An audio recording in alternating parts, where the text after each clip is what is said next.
Aspirants, हाल ही में UGC ने net 2024 जो जून में एग्जाम होने वाला है उसके एप्लीकेशन फॉर्म्स आउट कर दिए हैं, रजिस्ट्रेशन लिंक भी ओपन कर दिया गया है, बहुत सारे बदलाव किए गए हैं और कहीं पर भी आपको एक जगह पर इन बदलावों के बारे में नहीं बताया जा रहा है। तो इस वीडियो में आपको एक मैं कंप्रहेंसिव पूरा जो भी चेंजेस हुए हैं वो मैं बताऊंगा, तो आपको एंड तक टिके रहना है और अपने फ्रेंड्स, सिबलिंग्स, रिलेटिव्स, फैमिली जो भी यूजीसी नेट की तैयारी कर रहे हैं उनको ये पास ऑन करना है, वीडियो को जरूर शेयर करना है। अब देखिए क्या क्या बदलाव हैं। सबसे पहले तो रजिस्ट्रेशन जो है यूजीसी नेट 2024 के वो लाइव हो चुके हैं, ठीक है ना। वेबसाइट है ugcnet.nta.ac.in, ध्यान से इसको देख लीजिए। ये वेबसाइट है, ये ऑफिशियल गवर्नमेंट ऑफ इंडिया की यूजीसी की वेबसाइट हो गई है ना। तो यहां पर आप देखेंगे कि यूजीसी नेट 2024 रजिस्ट्रेशन लॉगिन, ये तो कोई मतलब नहीं है इसका, तो आपको क्लिक करना है यूजीसी नेट 2024 रजिस्ट्रेशन के ऊपर, ठीक है। जैसे आप इस पे क्लिक करेंगे आपको अपना जो डायलॉग बॉक्स है वो ओपन होगा और आप अपन को रजिस्टर कर सकते हो खुद को, और उसमें जो भी डिटेल्स मांगे तो इसकी कंप्रिहेंसिव की वीडियो में लाने वाला हूं कि किस तरह से आप पूरा का पूरा जो रजिस्ट्रेशन है वो कर सकते हैं। मैं लाइव आपके सामने फॉर्म फिलअप करूंगा कैंडिडेट का, और जैसे आपको कोई भी परेशानी नहीं होगी, ठीक है। दूसरा आप ऊपर देखेंगे इंफॉर्मेशन बुलेटिन, तो इंफॉर्मेशन बुलेटिन के अंदर आपको यहां पर इंफॉर्मेशन बुलेटिन 2024 को क्लिक करेंगे तो आपको इस तरह से पीडीएफ दिखाई देगी। 54 पेजेस की इंफॉर्मेशन बुलेटिन है। इंफॉर्मेशन बुलेटिन वो चीज होती है जिसमें यूजीसी अपना जो भी चेंजेस हुए हैं, इस तरह से फॉर्म को फिलअप करना है, कौन एलिजिबल है कौन नहीं है, क्या क्या नए नए चेंजेस हैं, रिजर्वेशन में क्या चेंजेस, सब कुछ इसमें बताया जाता है। ये हर साल रिलीज होता है। आप देखेंगे कि दिसंबर 2023 का भी है, तो अपना लेटेस्ट, हमें लेटेस्ट से मतलब है तो हम लेटेस्ट को चेक करेंगे। अब आप इसको पूरा पढ़ सकते हैं, कोई दिक्कत नहीं है, बट आपका टाइम बचाने के लिए मैंने इसको डिकोड किया है। और जो पहला चेंजेस मुझे दिखा, सबसे पहले तो अपनी जो एग्जाम थी वो 10 जून को होने वाली थी, जो कि अब 16 जून को है ना। 10 जून से लेकर 22 जून 10 जून से 22 जून तक होने वाली थी, अब वो 16 जून को होगी। तो सबसे पहले बात तो ये अपना अपडेट आ गया। अपने एप्लीकेशन जो फॉर्म है उनकी लास्ट डेट है 10 मई, तो इसका ध्यान रखें आप। मैं आपको दिखा देता हूं, देखो ये ऑफिशियल बुलेटिन का ही है, स्क्रीनशॉट्स हैं आप लोगों के सामने। 20 अप्रैल से 10 मई तक आपका फॉर्म भर सकते हो, और जो फीस जो आपके सामने दिख रही है कि रिजर्व कैंडिडेट के लिए 1150, ओबीसी, एनसीएल, ईडब्ल्यूएस के लिए 600 और एसटी, एससी और पीडब्ल्यूडी के लिए 325 रुपए। तो 12 मई 11:50 तक आप फीस को फिल, और मैं तो ये कहूंगा कि जब भी आप एप्लीकेशन फॉर्म को फिल करें तुरंत फीस जमा करा दें। मैंने बहुत ऐसे कैंडिडेट्स देखे हैं, स्टूडेंट्स जो कि फीस जमा कराना भूल जाते हैं, वो रह जाता है। ऐसा बिल्कुल ना करें ना, ठीक है। तो ये हमारा पहला चेंज है कि हमारी एग्जामिनेशन डेट चेंज हो गई। दूसरा ये है स्टूडेंट्स कि जो अपना ये जो आप फॉर्म फिलअप करोगे, जो मैंने आपको ये दिखाया है, ये जो चीज दिखाई रजिस्ट्रेशन लॉगिन, ये सिर्फ ऑनलाइन ही होगा जो पहले हुआ करता था। ऐसे नहीं कि आपको कोई फॉर्म को डाउनलोड करना है और उसके बाद में आपको फिलअप करना है, ऐसा नहीं है। पूरा का पूरा ऑनलाइन प्रोसेस है। Remember it, online. देखो लिख भी रखा है एनटीए ने, ऑनलाइन मोड ओनली। ये ऑनलाइन मोड वो है, मतलब रजिस्ट्रेशन करने का ऑनलाइन है, क्योंकि इस बार जो एग्जाम है वो पेपर मोड में हो चुकी है। मैं आगे बताऊंगा आपको। तो तीसरा जो चेंजेस हैं वो आपने पहले भी मैंने डिस्कस किया है कि 2 कैटेगरी थी। पहले थी एक तो जेआरएफ क्लियर करने वाले, दूसरा था नेट करने वाले। आपके पास दो तरह के सर्टिफिकेट आते थे जब रिजल्ट आता था कि qualified for assistant professor only, एक तो ये आता था रिजल्ट में, दूसरा आता था qualified for assistant professor and JRF. तो जो जेआरएफ वाले तो क्या थे, उसमें आपको जूनियर रिसर्च फेलोशिप मिलती थी, आप जेआरएफ के लिए एलिजिबल हो, पीएचडी करने के लिए एलिजिबल थे, साथ ही साथ आप असिस्टेंट प्रोफेसर बनने के लिए एलिजिबल थे, और पीएचडी में एडमिशन आप ले सकते हो। ये तीनों की तीनों जेआरएफ करने वालों को तीनों मिलेगा, ये पहले भी था। दूसरा था कि जिसकी सिर्फ नेट होती है वो जेआरएफ के लिए एलिजिबल नहीं था, वो सिर्फ और सिर्फ असिस्टेंट प्रोफेसर के लिए। बट जो नया रूल आया है उसके अकॉर्डिंग आप पीएचडी में एडमिशन ले सकते हैं अगर आपका सिर्फ नेट भी क्लियर हुआ है तो। ध्यान दे, बहुत इंपॉर्टेंट बात है। पहले क्या था, ये यहां पर नो था, ये आप पीएचडी में एडमिशन नहीं ले सकते हैं सिर्फ अगर नेट क्लियर है तो, ठीक है। तो अब आप बोलेंगे कि जेआरएफ और नेट में डिफरेंस क्या रहा? डिफरेंस देखो ये रहा, इतना बड़ा डिफरेंस दिख रहा है ये, कि पीएचडी में एडमिशन तो मिल जाएगा आपको नेट के थ्रू, बट आपको फेलोशिप नहीं मिलेगी। आपको जेआरएफ जब क्लियर करोगे तब फेलोशिप मिलेगी, तब जो ग्रांट्स अवेलेबल हैं वो मिलेंगे, जो सरकार की तरफ से जो सैलरी बनती है आपको रिसर्च पर्पस के लिए दी जाती है। तो जेआरएफ में आपको कितना रुपए मिलते हैं, एसआरएफ में कितने मिलते हैं, उसकी वीडियो मेरे चैनल पर अपलोड है, आप जाकर चेकआउट कर सकते हो बेनिफिट्स ऑफ जेआरएफ के अंदर। फिर जो तीसरी कैटेगरी है, जो कि नई कैटेगरी इंक्लूड हुई है, वो है हमारे लिए इंपॉर्टेंट, कि ऐसे कैंडिडेट जिनका ना तो नेट क्लियर हुआ, ना ही उनका जेआरएफ क्लियर हुआ, बट उनको भी पीएचडी में एडमिशन मिल सकता है। मैं अगर एग्जांपल लेकर बताऊं आप लोगों को स्टूडेंट्स, कोई दिक्कत नहीं है, कि मान लो आपकी ज्योग्राफी सब्जेक्ट है, उसमें जो कट ऑफ गई थी दिसंबर के अंदर वो 165 प्लस गई थी, और अपना जो जेआरएफ है 185 प्लस में हो गया था। तो एक कैंडिडेट क्या है, उसके बने 185, तो वो तो जेआरएफ के लिए सिलेक्शन हो गया उसका। एक का हुआ 165 को क्रॉस कर गया तो उसका नेट हो गया। अब एक स्टूडेंट ऐसा रह गया जिसके 160 मार्क्स बने, तो ना तो वो नेट कर पाया और ना ही वो जेआरएफ कर पाया। ऐसे कैंडिडेट्स को भी पीएचडी में एडमिशन मिल सकता है। सपोज करो XYZ यूनिवर्सिटी है और उसने कट ऑफ निकाली, कट ऑफ रिलीज करने के बाद में ये हुआ कि 160 नंबर जिसके आए हैं ज्योग्राफी में, वो भी पीएचडी में एडमिशन ले सकते हैं। तो उनके लिए एक, जो पहले क्या था, पहले आर या पार कि नेट क्लियर हो या जेआरएफ क्लियर हो, फिर उसे वापस 6 महीने का वेट करना पड़ता था पीएचडी में एडमिशन, पीएचडी करने के लिए ऑब्वियसली। अब ऐसा नहीं है, इन मार्क्स की वैल्यू बढ़ गई है। तो पहले आपको कोई पूछता था कि नेट में कितने नंबर आए हैं, अब आपको ये पूछा जाएगा कि नेट में कितने नंबर आपके आए हैं। ठीक है, तो ये अपना तीसरा चेंजेस है कैटेगरी का। चौथा ये है, ये जो पॉइंटर्स हैं, ये जो 6 पॉइंट्स हैं, ये बहुत इंपॉर्टेंट पॉइंट्स हैं, तो ध्यान से सुने। और कोई दिक्कत नहीं है, अगर आपको समझ में ना आए कमेंट बॉक्स में मुझे बता देना कि सर ये पॉइंटर्स समझ में नहीं आए, उसको डिटेल में एक्सप्लेन कीजिए, अनदर में वीडियो आपके सामने लेकर आऊंगा। देखो, पहला जो लिखा हुआ है कि जो जेआरएफ क्वालिफाइड कैंडिडेट्स हैं वो पीएचडी प्रोग्राम में एंटर हो सकते हैं, उनका इंटरव्यू होता है। ये हमेशा से था कि जैसे आपकी जेआरएफ क्लियर होती है, नेट जेआरएफ क्लियर होती है, तो आपको यूनिवर्सिटी में कोई एंट्रेंस एग्जाम वगैरह नहीं देना पड़ता, सिर्फ डायरेक्ट इंटरव्यू आपको देना होगा, डायरेक्ट इंटरव्यू होगा, और आपको जो है अगर आप उस पर खरे उतरते हैं तो आपको पीएचडी में एडमिशन मिल जाएगा। ठीक है, अब ये जो दूसरी और तीसरी कैटेगरी है जिसके अंदर पीएचडी के लिए एडमिशन मिल गया है, तो इसमें आपको क्या करना होगा, एंट्रेंस एग्जाम पहले यूनिवर्सिटीज लेती थी। एंट्रेंस एग्जाम जेआरएफ के कैंडिडेट्स के लिए कभी लागू नहीं होता था, जेआरएफ क्लियर की, सीधा एडमिशन दिया और एंट्री मिल गई।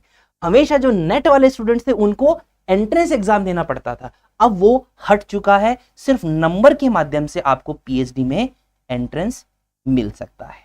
ठीक है, तो इसमें लिख रखा है कि कैटेगरी 2 और कैटेगरी 3 के जो स्टूडेंट्स हैं वो पीएचडी में एडमिशन ले सकते हैं सिर्फ अपने नेट के मार्क्स से।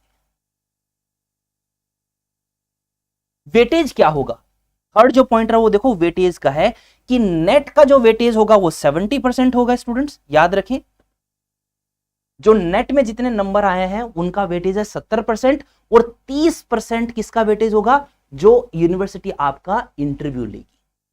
आई बात समझ में? तो ये आपको करना है। जेआरएफ में ऐसा कुछ नहीं है, जेआरएफ अगर जेआरएफ हो गया तो नेट का जो नंबर है इनका कोई वेटेज नहीं है, सीधा आपको एडमिशन मिल जाएगा इंटरव्यू से। बट अगर सिर्फ आपका नेट है और सेकंड और थर्ड कैटेगरी में हो तो आपके नेट के मार्क्स की वैल्यू बढ़ जाएगी। ये 70 और 30% जो है ये आपको याद रखना है। चल दूसरा ये है स्टूडेंट्स कि मान लो आज है हमारा 23 अप्रैल और आज अपना यूजीसी का रिजल्ट डिक्लेयर हो चुका है। तो 23 अप्रैल 2024 से 23 अप्रैल 2025 आपका जो पीएचडी में एडमिशन लेने का जो समय है वो सिर्फ 1 साल है। जनरली क्या होता है, जेआरएफ क्लियर करो और आपको 3 साल का टाइम मिलता है कि 3 साल में आप कभी भी एडमिशन ले सकते हो पीएचडी में। वो रूल तो अभी भी है, बट ये जो सेकंड और थर्ड कैटेगरी के जो स्टूडेंट्स हैं उनके लिए सिर्फ 1 साल दिया गया है कि अगर 1 साल में आप पीएचडी में एडमिशन ले लेते हो तब तो ठीक है, नहीं तो आपको वापस नेट ये एग्जाम देनी पड़ेगी। तो ये है अपना सेकंड और थर्ड कैटेगरी वालों का है। देखो साफ साफ लिख रखा है, कोई दिक्कत नहीं है। हिंदी मीडियम के स्टूडेंट्स को मैं डिकोड करके बता रहा हूं जिससे कि आपके आसानी हो, आप लोगों को इस बात को लोगों तक फैला सके। उसके बाद में ये है स्टूडेंट, देखो बहुत इंपॉर्टेंट है कि इस बार मार्क्स तो आएंगे ही, साथ में परसेंटाइल भी आएगा, दोनों चीजें आएंगी, जो कि एडमिशन में जो पीएचडी में एडमिशन है उसमें इन मार्क्स को यूज किया जाएगा। तो परसेंटाइल प्लस मार्क्स दोनों आएंगे अपनी मार्कशीट के अंदर।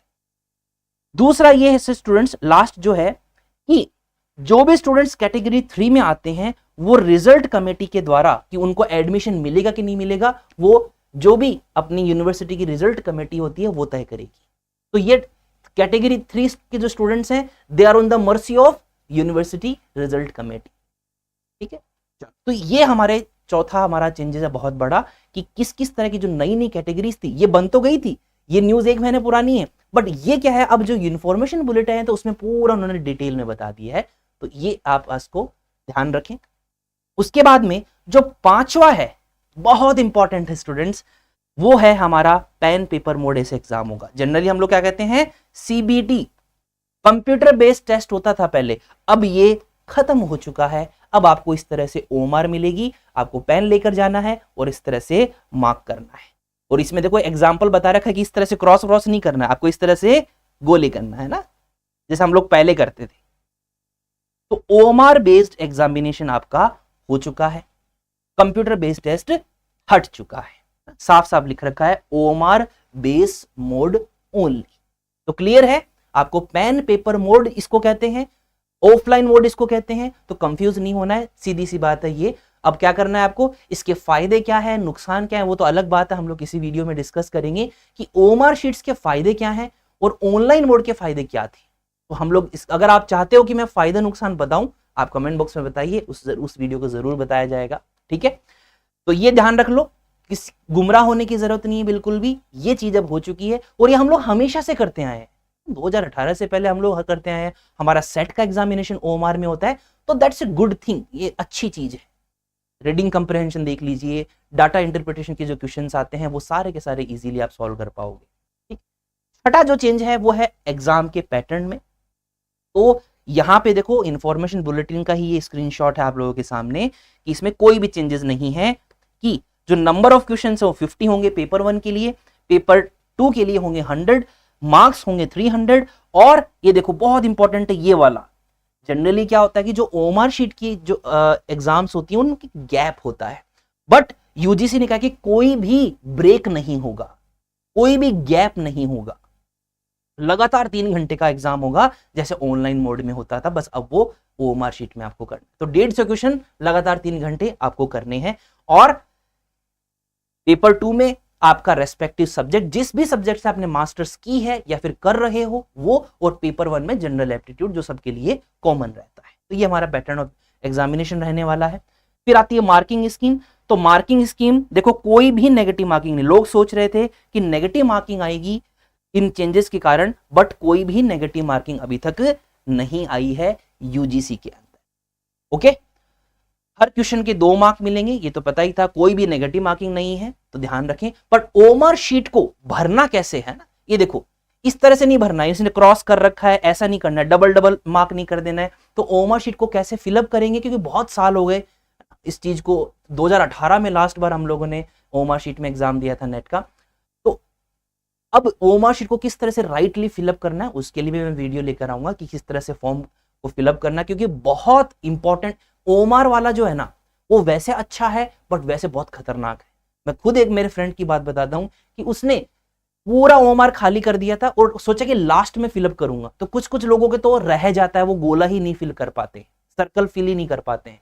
दूसरा ये है कि जो एक साथ भरते हैं उसमें गलती होने की गुंजाइश बहुत ज्यादा होती है। अगर 1 का जो दूसरा क्वेश्चन है, अगर आपने 1 क्वेश्चन का उसमें आंसर कर दिया तो वो सारे क्वेश्चन गलत हो जाएंगे, और ऐसा मैंने रियल में देखा है कि एक गलत हुआ और वो सारे उसने सर्कल गलत कर दिए, तो वेस्ट ऑफ उनका टाइम, मेहनत सब वेस्ट हो गई। तो एमसीक्यू बेस्ड होगा जो पुराना था। 7वां चेंजेस मैंने आप मार्किंग स्कीम के बारे में। दूसरा है मीडियम। अब लोगों के कंफ्यूजन हो रहा है कि हम लोग क्या करते थे ऑनलाइन के अंदर, इंग्लिश और हिंदी चूज करते थे कि आपका क्या होगा। तो जो आपको, अगर जो इंग्लिश चूज करता था उसको तो इंग्लिश दिखाई देता था, हाँ चेंज कर सकते थे, हम लोग चेंज कर सकते थे, ऊपर ऑप्शन आता था कंप्यूटर के अंदर कि अगर आप इस क्वेश्चन को हिंदी में देखना चाहते हैं तो आप हिंदी में भी देख सकते हैं। अब उसमें कितनी दिक्कत होती थी, अगर मान लो कोई हिंदी प्लस इंग्लिश दोनों उसको समझ में आता है, तो उसको बार बार क्लिक करना पड़ता था। बट अब ऑफलाइन जब एग्जाम होगा तो आप देखिए इस तरह से आपको पेपर दिखाई देगा कि इंग्लिश भी होगी और राइट साइड में आपको हिंदी भी होगी। जनरली हमारे एग्जाम्स में इस तरह से देखा गया है जो चीज। तो मीडियम हिंदी इंग्लिश होगा, और अगर मान लो इसमें कोई त्रुटि पाई गई तो अपना मान्य कौन सा होगा, इंग्लिश वाला, जो इंग्लिश में लिखा हुआ गया वो माना जाएगा सही। तो इस तरह से पेपर आने की संभावना है, दोनों आपको हिंदी इंग्लिश मिलेंगे। ओके, और अगर आपको एकदम जिस तरह से हमारा एग्जाम पैटर्न होता है उस तरह के आपको मॉक टेस्ट चाहिए, आपको सिलेबस चाहिए, लेटेस्ट सिलेबस के अकॉर्डिंग जो भी आपको जैसे सिलेबस हो, जैसे मार्किंग स्कीम हो, कट ऑफ हो, पेपर एनालिसिस हो गया है, तो और हमारी जो फैकल्टीज की जो लेटेस्ट डेमो वीडियोस हैं वो आपने ifsonline.com प्लेटफॉर्म पे जाकर चेकआउट कर सकते हैं, या फिर हमारा एप्लीकेशन भी डाउनलोड कर सकते हैं। वहां हम आपको लेटेस्ट अपडेट देते हैं, मॉक टेस्ट होगा लेटेस्ट, जिस तरह से यूजीसी एग्जाम कंडक्ट करवाती है, जितने टाइम में, जितने क्वेश्चन में, वहीं आपको हमारे प्लेटफॉर्म पे करवाया जाता है। तो जरूर इसको विजिट कीजिए, और बहुत सारी इंटरेस्टिंग चीजें आपके लिए आने वाली हैं, क्विजेज, कॉन्सेप्ट्स, प्राइम क्लासेस, ये सब चीजें। ठीक है, चलो फिर आता है नाइन्थ जो चेंज है, दैट इज एलिजिबिलिटी क्राइटेरिया। तो स्टूडेंट्स, एलिजिबिलिटी क्राइटेरिया में इतना बड़ा लिखा हुआ है, सीधी सी बात है, आपके मास्टर्स में 55% आपको लाने होंगे। जो अनरिजर्व कैटेगरी, जिस पे रिजर्वेशन अप्लाई नहीं होता है, उनको 55% लाने होंगे, और जिस पे रिजर्वेशन अप्लाई होता है, ओबीसी हो गया, एसटी, एससी, पीडब्ल्यूडी कैंडिडेट्स, उनको 50% लाने होंगे मास्टर्स। तो ये तो पता है चेंज क्या है। चेंज है देखो ये वाला, कि जो students admission to PhD only में क्वालिफाई हो रहे हैं, उनको उनकी मास्टर्स डिग्री 1 साल के अंदर अंदर करनी होगी। ध्यान देना स्टूडेंट्स, जनरली जो सर्टिफिकेट आता है नेट जेआरएफ का, उसमें लिखा हुआ होता है कि 2 साल तक आप मास्टर्स कर सकते हो, बट ये एडमिशन टू पीएचडी ओनली, ये थर्ड कैटेगरी आ चुकी है, नई कैटेगरी आ चुकी है। उन स्टूडेंट्स के लिए आपको मास्टर्स डिग्री 1 साल के अंदर अंदर करनी होगी। इसका मतलब क्या है कि मास्टर्स के फर्स्ट ईयर के स्टूडेंट्स इसको अप्लाई नहीं कर सकते, मतलब third category admission to PhD only वाले। ठीक है, admission to PhD only masters का फर्स्ट ईयर, फर्स्ट सेमेस्टर का स्टूडेंट नहीं कर सकता, बिकॉज 1 साल में उसकी सेकेंड ईयर नहीं हो सकती है, जनरली ये माना जाएगा। ओके, चलो, तो ये आपको याद रखना है, 1 साल के भीतर आपको करना है, तभी आप इस ऑप्शन को चूज करें। उसके बाद में है 10वां चेंजेस, बहुत बड़ा चेंजेस है ये भी। इसमें क्या लिखा गया है कि जिन भी स्टूडेंट्स ने बैचलर्स डिग्री, जनरली बीए और बीकॉम क्या होता है 3 साल का होता है, पर जैसे ही नेशनल एजुकेशन पॉलिसी 2020 आई तो उसमें ये स्ट्रक्चर दिया गया कि आपको बैचलर्स अब 4 साल का होगा। तो कुछ यूनिवर्सिटी ने उसको अप्लाई कर दिया है उस रूल को, अभी तक कुछ ने नहीं किया है।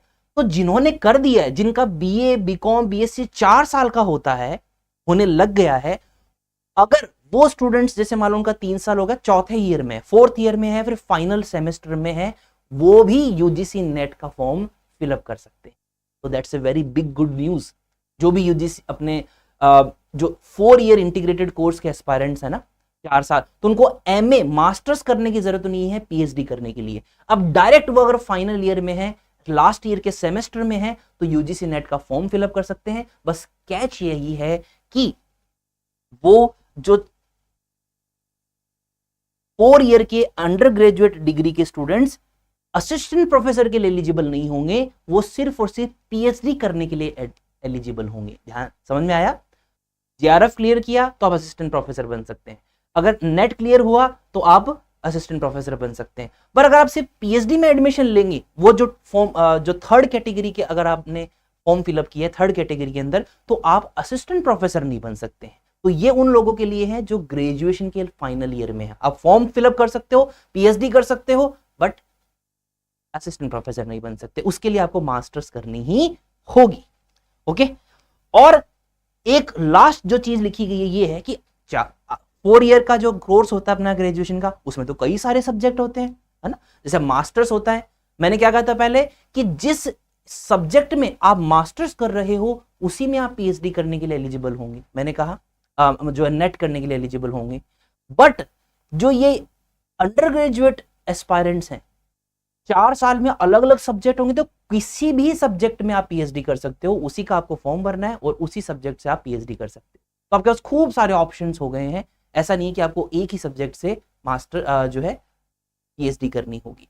तो ये ग्रेजुएशन जो कर रहे हैं उन स्टूडेंट्स के लिए बहुत बड़ी अपॉर्चुनिटी है, गोल्डन अपॉर्चुनिटी मैं तो कहूंगा। ओके, आपका बहुत जल्दी पीएचडी होने जा रहा है, मास्टर्स को बाईपास कर दिया गया है।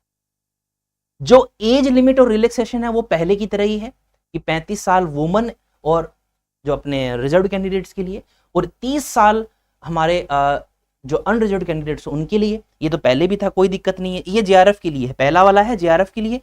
दूसरा और तीसरा कि नेट के लिए कोई भी अपर लिमिट नहीं है असिस्टेंट प्रोफेसर को अप्लाई करने के लिए, डेफिनेटली कोई अपर लिमिट नहीं है। जो नई कैटेगरी है ये कि पीएचडी में एडमिशन लेने के लिए भी कोई भी नो अपर एज लिमिट, कोई भी अपर मतलब कोई भी एज लिमिट नहीं है ना। तो ये जो तीसरी कैटेगरी है वो भी आप रिलैक्स हो सकते हो। अगर आपने भी ग्रेजुएशन किया है 4 साल का तो आप डायरेक्टली पीएचडी में एडमिशन ले सकते हो। हाँ, नेट देना पड़ेगा, ऐसा नहीं कि 4 साल सीधे यूनिवर्सिटी में चले गए।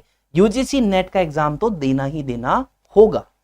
ओके, 12th जो चेंज है वो हमारा रिजर्वेशन में लेकर है। बहुत बड़ा चेंजेस है कि पहले क्या होता था कि जो रिजर्व कैंडिडेट्स थे वो अपने स्टेट सर्टिफिकेट लगाते थे, स्टेट के द्वारा दिया गया ओबीसी एसटी एससी सर्टिफिकेट उन्हें मिलता था। अब चेंज क्या है? अब चेंज ये है कि आपको सेंट्रल लिस्ट में आना होगा। अगर आपकी जो कास्ट है वो सेंट्रल की लिस्ट में रिजर्व कैटेगरी में आ रही है, वो ही सर्टिफिकेट अब अलाउ होगा। तो बेसिकली क्या है कि जो भी सर्टिफिकेट आपको स्टेट से मिला है वो मान्य नहीं होगा। स्टेट वाला इज नॉट एक्सेप्टेबल नाउ। ठीक है, सेंट्रल के द्वारा बनवाना होगा, सेंट्रल जो अपना कास्ट सर्टिफिकेट होता है। तो ये रिजर्वेशन में बहुत बड़ा चेंज है। तो अभी अगर जो भी कैंडिडेट जिनके पास अभी तक सेंट्रल गवर्नमेंट का कास्ट सर्टिफिकेट नहीं था वो उसको बनवा लें, बिकॉज ये अपलोड करना पड़ेगा अपन को। ठीक है ना, याद रखिए। फिर आता है हमारा 13वां चेंजेस कि अपना सिलेबस में कोई चेंज हुआ है कि नहीं हुआ है। देखो यूजीसी ने क्या है कि एक वेबसाइट का लिंक दिया है जहां पर हमेशा वो लोग सिलेबस को अपडेट करते हैं। तो जैसे ही सिलेबस के लिंक पर आप क्लिक करोगे इस तरह से आपको वेबसाइट दिख जाएगी, खुल जाएगी ये। और यहाँ पर आपको सबसे पहले पेपर 1 हिंदी और इंग्लिश दोनों के अंदर आपको दिखाई देगा, और जो नीचे हैं आपको रेस्पेक्टिव जो भी सब्जेक्ट आपका वो सारा का सारा सब्जेक्ट का, इसमें ज्योग्राफी भी है तो आप सर्च कर लेना, थोड़ी नीचे है, आप कंट्रोल F दबाकर इसमें ज्योग्राफी लिख सकते हो और आप सर्च कर सकते हो और आप डाउनलोड कर लीजिए। जब आप डाउनलोड करेंगे ना तो एग्जैक्ट वही सिलेबस है जो पुराने वाला है। तो इसका मतलब क्या है, सिलेबस में कोई भी चेंजेस नहीं है। जो लोग प्रेडिक्ट कर रहे थे ना कि चेंजेस होंगे, मैंने आपको पहले ही बता दिया था 2 महीने पहले कि सिलेबस में चेंज होना एक कोई वो बात नहीं है, मामूली बात नहीं होती है। बहुत ज्यादा इसमें ब्रेनस्टॉर्मिंग होता है कि क्या पूछना है क्या नहीं करना है। तो पेपर 1 का भी सिलेबस सेम है और पेपर 2 का भी सिलेबस आपका ज्योग्राफी का भी एग्जैक्ट सेम है। ना ही ज्योग्राफी सभी का, सब पेपर 2 का वही है। तो आप अपनी प्रिपरेशन में जुटे रहो, जो आप पढ़ रहे हो, जो हम पढ़ा रहे हैं वो आप पढ़ते रहो। 14th है कि कोई भी रिवैल्यूएशन रीचेकिंग रिजल्ट की नहीं होगी। ठीक है ना, कोई भी ईमेल, अगर आप एड्रेस पे मेल लिख रहे हो कि मेरा वापस रीचेक हो, कोई कंसीडर नहीं किया जाएगा। तो रिवैल्यूएशन है, there will be no re-evaluation and rechecking of the result. तो इसमें आपके पास ऑप्शन ही नहीं है अपील करने का, तो ये लिखा हुआ है। और जो अपना 15th है वो क्या है कि पहले एग्जाम था 10 जून से 21 जून तक, ये था।